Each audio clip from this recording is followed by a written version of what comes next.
Hoje nós vamos falar sobre uma decisão do STJ que decidiu acerca de quais devem ser as condições do plano de saúde de um ex-empregado aposentado que permanece no plano de saúde da empresa que era a sua empregadora.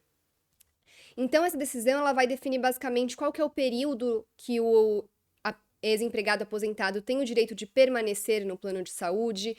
quais condições de pagamento devem ser estabelecidas, então quem deve arcar e com qual montante, se esse montante deve ser igual ou pode ser desigual ao dos empregados que ainda estão ativos na empresa, e se esse plano de saúde ele pode vir a ser alterado pela empresa para o caso desse ex-empregado aposentado. Para quem viu o vídeo da semana passada, deve estar pensando, mas não é a mesma coisa que a gente já falou na semana passada? E, inclusive, eu recomendo que quem não assistiu ao vídeo da semana passada, pare agora e vá assistir, porque aí a compreensão do vídeo de hoje vai ficar muito mais fácil. Mas o vídeo da semana passada é diferente, porque aquela decisão que a gente analisou, ela falava de um primeiro momento, buscava definir se o ex-empregado aposentado ou demitido sem justa causa tinha direito de permanência no plano de saúde fornecido pela empresa. E a gente viu de forma muito resumida naquele vídeo que ele vai ter o direito de permanência sempre que ele tiver contribuído pelo menos com uma parcela do pagamento da mensalidade. Tá? Então assistam esse vídeo antes da gente continuar vendo esse. Porque esse de hoje é um momento posterior. É reconhecido que esse ex-empregado aposentado tem direito de permanência no plano de saúde, em quais condições, então, essa permanência vai acontecer?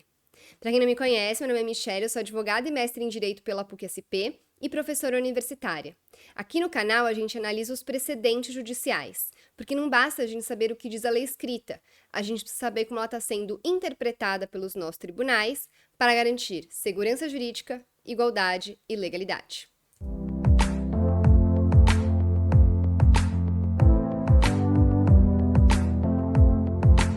Como eu sempre falo aqui no canal, meu objetivo é dar autonomia para você que está me assistindo também consiga abrir uma decisão judicial e interpretá-la por conta própria. É isso que a gente vai fazer aqui junto agora. Mas antes, não se esqueça de se inscrever no canal, dar o seu like nesse vídeo e compartilhar esse vídeo com outras pessoas que possam se interessar sobre esse assunto. Bom, então vamos lá. Esse caso ele tem origem, muito resumidamente, em uma ação que foi ajuizada por um ex-empregado que se aposentou, e na oportunidade na qual ele se aposentou, e ele já havia contribuído com o plano de saúde da empresa por mais de 10 anos, foi a ele, então, concedido o direito dele permanecer nesse plano de saúde, porque ele permaneceu no plano por mais de 10 anos, contribuindo, né, com o pagamento da mensalidade, nos termos do que a gente viu no julgado que a gente analisou na semana passada. Então, de novo, faço a ressalva para que você pare esse vídeo e vá assistir o vídeo da semana passada antes de continuar assistindo esse.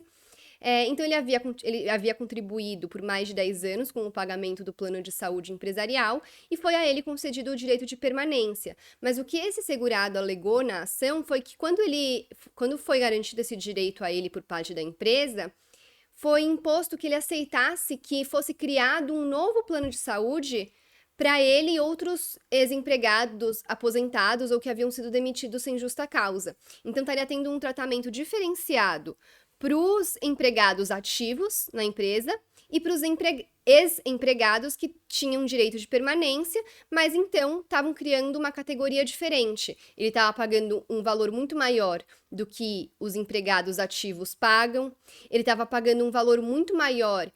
referente à cota à parte que a empresa pagava. Então, ele comprovou que a empresa pagava para o plano de saúde R$17 para cada empregado. E que ele estava pagando um valor muito maior a título de poder permanecer sendo beneficiário daquele plano de saúde. Então, foi basicamente isso que gerou esse recurso que a gente está analisando agora, nesse julgamento, porque ele estava pedindo que ele fosse, que além de ter o direito de permanecer no plano de saúde por tempo indeterminado, porque ele contribuiu por mais de 10 anos, ele estava pedindo que ele fosse mantido nas mesmas condições que os empregados, sem ter essa diferença de tratamento entre empregados ativos e ex-empregados agora, né, empregados inativos, tá? Então foi isso que deu origem a esse recurso.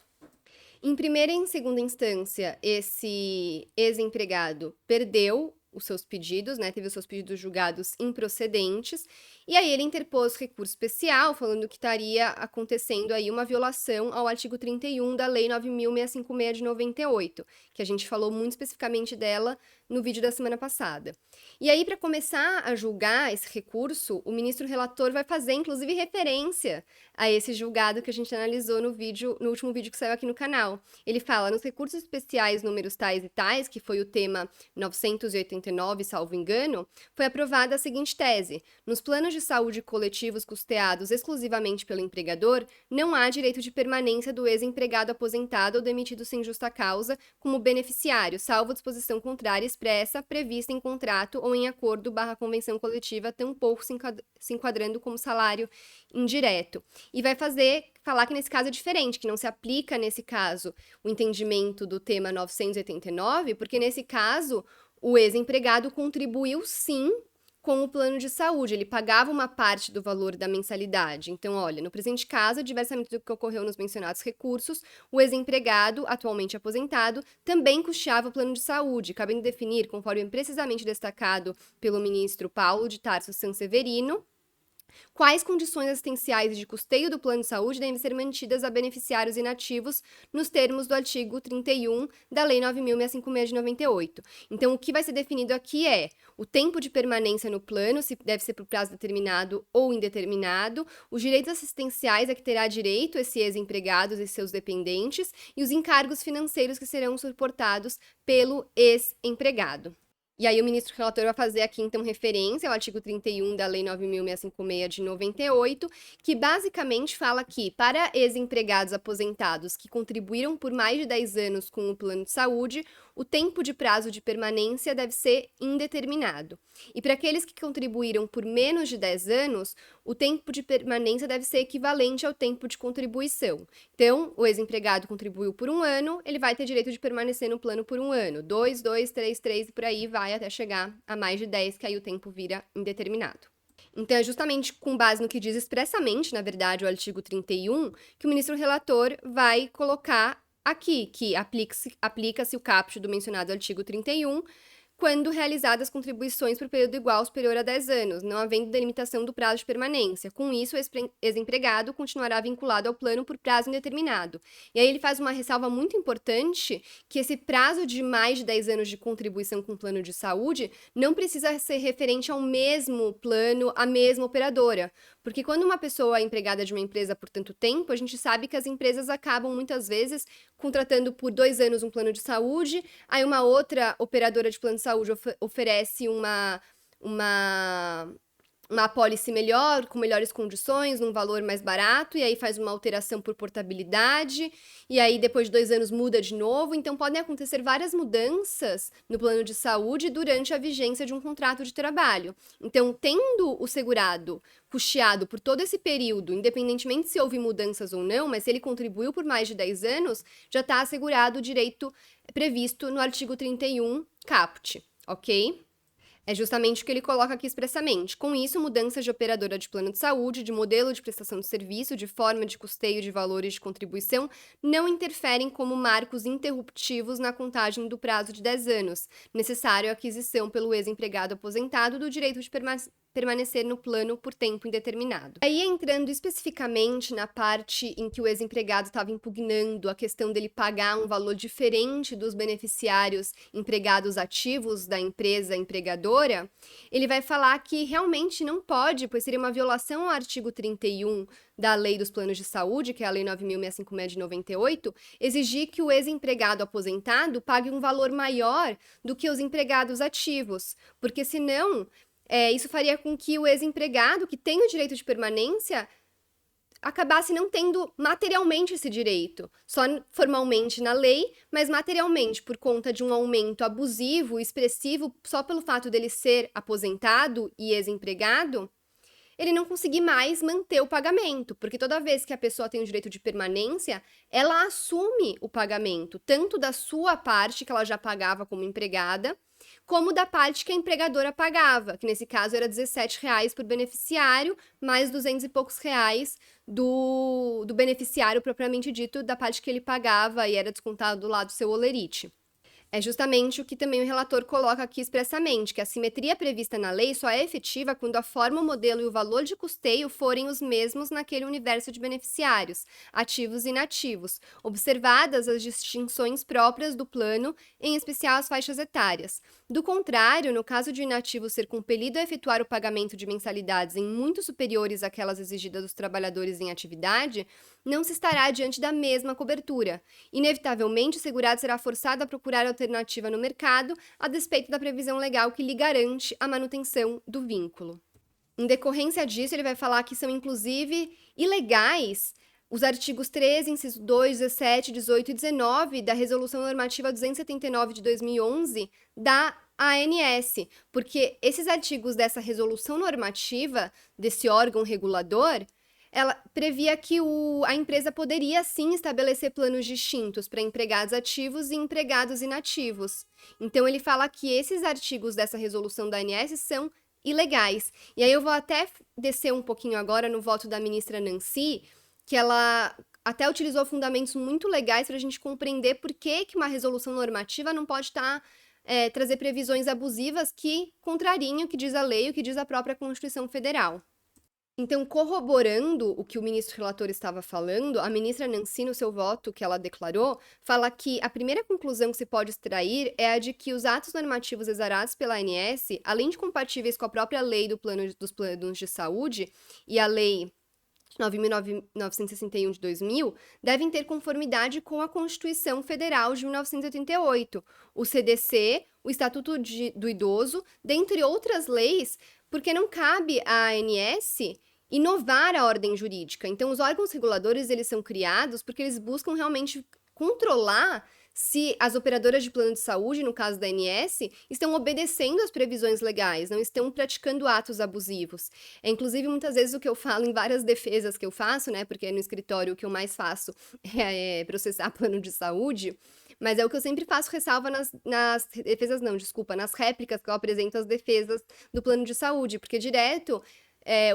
as seguradoras, elas buscam justificar atos abusivos com base em resoluções normativas da ANS. E eu sempre coloco nas minhas réplicas que resoluções normativas não estão acima da lei, não estão acima da Constituição Federal, especialmente, e elas precisam também ser analisadas pelo Poder Judiciário para verificar se essas próprias resoluções normativas não estão contendo ilegalidades ou até inconstitucionalidades, como a reconhecida nesse caso, né? Então, nesse caso, o STJ está reconhecendo a ilegalidade de artigos contidos em resoluções normativas da Agência Nacional de Saúde Suplementar.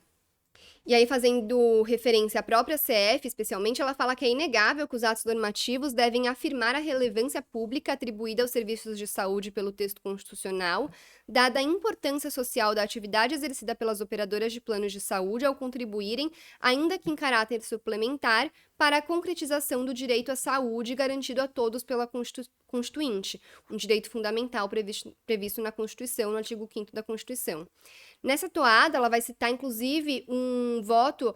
em uma ação declaratória de inconstitucionalidade proferido pelo ministro Marco Aurélio. Eu já falei aqui sobre a ação declaratória de inconstitucionalidade, também é um precedente de observância obrigatória, no qual ele afirmou que a promoção da saúde, mesmo na esfera privada, não se vincula às premissas do lucro e que a atuação no lucrativo do mercado de planos de saúde não pode ocorrer à revelia da importância desse serviço social reconhecida no artigo 197 do texto maior. Então, apesar de as operadoras de plano de saúde serem empresas privadas que buscam o lucro, essa busca pelo lucro não pode estar acima da função social que essas empresas exercem, que é garantir um direito fundamental, que é o direito à saúde. E elas só existem justamente pelo déficit que, infelizmente, existe na saúde pública, que não é capaz de atender com qualidade toda a população. E aí, justamente com base nisso, que quando o legislador transferiu para a ANS a função de estabelecer critérios, responsabilidades, obrigações e normas de procedimento para a garantia dos direitos assegurados nos artigos 30 e 31 da Lei 9.656 de 98, não cabe a esse órgão regulador, a pretexto de fazê-lo, restringir esses mesmos direitos ou, de qualquer forma, frustrar o seu pleno exercício, fragilizando a rede de proteção criada em favor do idoso. Até porque o ex-empregado aposentado é um idoso, né? Então, ele também tem que ter essas resoluções normativas, quando elas estão regulando artigos de lei que estão falando de direitos do idoso, também precisa ter em vista isso. E que nessa toada, a leitura do artigo 31, que determina que é o aposentado que contribuir para o plano de saúde em decorrência do vínculo empregatício pelo prazo mínimo de 10 anos, é assegurado o direito de manutenção como beneficiário nas mesmas condições de cobertura assistencial de que gozava quando da vigência do contrato de trabalho, desde que assuma o seu pagamento integral, o que não autoriza a ANS a criar uma segunda opção que atende a abolir esse direito, como estavam fazendo os artigos 13, inciso 2, 17, 18 e 19 daquela resolução normativa. Só cabe a ela estabelecer critérios, responsabilidades, obrigações e normas de procedimento para efetivar o direito garantido, porque aquela resolução, naqueles artigos, estavam restringindo o direito e não estabelecendo critérios para que esse direito pudesse ser efetivado. E ela vai ainda além, ela vai falar que, em verdade, conhecendo a realidade do alto custo dos planos de saúde individuais e familiares, sabidamente inacessíveis para uma esmagadora parcela da população brasileira, não há como negar que os artigos 13 e 12, enfim, aqueles artigos, acabam por chancelar o descarte do idoso, na medida em que concedem ao ex-empregador o aval para oferecer ao aposentado um serviço mais caro, justamente quando ele tem menor condição financeira para assumi-lo, forçando-o em muitas vezes a resilir o contrato. Isso sem falar que, por força da solidariedade intergeracional, o aposentado contribuiu por anos, quando mais novo, para suportar parte dos custos gerados pelos mais velhos, na legítima expectativa de que, quando mais velho fosse, outros contribuíssem para suportar os seus próprios custos com assistência à saúde, expectativa essa que se frustra injustamente quando se vê impossibilitado de continuar pagando pelo serviço. Inclusive, já fiz essa ressalva em vídeos anteriores, quando a gente analisou a ilegalidade ou não de reajustes por mudança de faixa etária para segurados acima de 59 anos. Vou deixar também o vídeo, vai aparecer aqui em cima dessa decisão que a gente já analisou. Mas eu sempre faço essa ressalva de que esses reajustes por faixa etária, por exemplo, eles deveriam ser considerados sempre ilícitos, porque eles estão querendo impor um ônus ainda maior para uma pessoa que já contribuiu com o plano de saúde por muito tempo, às vezes por mais de décadas, 2, 3, 4 décadas, e quando ele atinge uma idade mais avançada, ao invés dele ter essa contraprestação de anos de contribuição, ele ainda recebe um aumento ainda maior, fora o reajuste anual que todos os outros segurados também recebem. Então, o plano acaba atingindo um valor extremamente elevado, que torna impossível o segurado idoso manter aquele plano, justamente como nesse caso estava fazendo a empresa empregadora desse aposentado, porque quando ele se aposentou, ela falou: beleza, pode permanecer no plano, mas a gente vai contratar um plano diferente para você e para outros aposentados, e o custo vai ser maior do que para os empregados que estão ativos. E por fim, gente, essa decisão do STJ também vai definir que, apesar de o ex-empregado aposentado ter direito de permanecer nas mesmas condições, isso não impede que ele esteja sujeito às alterações que a empresa fizer no plano de saúde durante a vigência, enquanto ele permanecer nesse plano de saúde. Porque aí, se houver alguma alteração de plano ou de condições pactuadas com o plano de saúde por parte da empresa, aí se o ex-empregado aposentado achar que não está sendo bom para ele, ele pode aí, então, optar por portabilidade, fazer alteração de plano ele próprio para um plano individual, um familiar. Tá? Então, ele fala aqui, o ministro relator, conquanto seja garantida a paridade entre ativos e inativos, conforme asseverado acima, não se pode falar em direito adquirido dos desempregados a manutenção do plano coletivo de assistência à saúde em vigor no momento da aposentadoria. Isso porque a possibilidade de alteração da operadora, do modelo de prestação de serviços, da forma de custeio e dos valores que devem ser recolhidos pelos beneficiários ao longo do tempo é um mecanismo essencial para manter a viabilidade do plano, sobretudo diante das incertezas econômicas e do mercado, das condições financeiras do empregador e de possível aumento substancial da sinistralidade. Então, o que é isso, basicamente? Para resumir de uma forma melhor. A empresa que fornece plano de saúde aos seus empregados e que também deve manter para o ex-empregado aposentado, ela pode alterar esse plano de saúde durante a vigência, enquanto ela existia essa empresa, porque muitas vezes o plano de saúde que esse ex-empregado aposentado tinha quando ele era empregado e que os empregados continuaram tendo, pode eventualmente ter um aumento muito alto, aparecer uma nova opção no mercado que seja melhor economicamente falando para a própria empresa. Então, ela pode fazer essas alterações, porque muitas vezes, se você obrigasse a empresa a manter o mesmo plano de saúde para o ex-empregado aposentado ad eternum, por tempo indeterminado, poderia tornar impossível o pagamento desse plano de saúde pela própria empresa, na parte que lhe cabe, para os empregados ativos, e eventualmente até tornando necessário a rescisão do contrato, que é um caso no qual a gente também já analisou essa decisão, que é o tema 1082, o STJ entendeu que pode haver a rescisão, havendo a rescisão, né, de um contrato de plano de saúde empresarial, aí ninguém mais vai ter direito de permanecer naquele plano, com exceção das pessoas que estão em tratamento. É a ressalva que ele coloca aqui. Então, as mudanças no plano, nas condições do plano, são essenciais para que ele possa continuar existindo muitas vezes, senão, uma hora ele vai acabar tendo até que ser rescindido e aí vai ser ruim para todo mundo. Então, é com base nisso tudo que, com relação ao caso concreto, o ministro vai ressaltar que, apesar de empregados e